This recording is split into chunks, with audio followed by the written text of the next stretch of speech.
at Sepa Hijala district during the foundation laying and inauguration of the multiple development projects.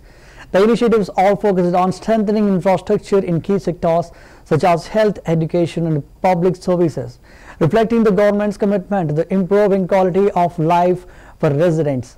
Saha emphasized that these projects would not only enhance essential facilities but also contribute to the long-term growth and welfare in the region. The ceremony marked a significant step in expanding access to the healthcare and education opportunities, while also reinforcing the state's broader vision of balanced development across districts.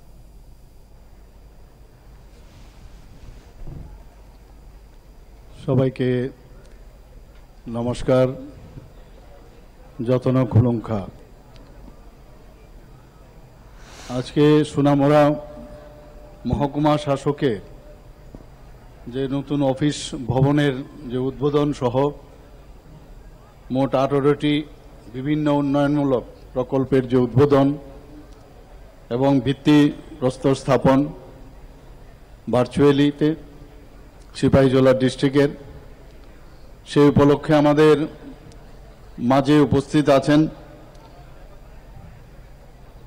আমাদের ত্রিপুরা সরকারের মাননীয় মন্ত্রী, যিনি একটু আগে ওনার মূল্যবান বক্তব্য আমাদের সামনে রেখেছেন। ওনার ডিপার্টমেন্টের যে কি উন্নয়নমূলক কাজ হয়েছে সেই বিষয়ে উনি আমাদের সামনে বক্তব্য রেখেছেন। শ্রী শুক্লাচরণ নোয়াতিয়া,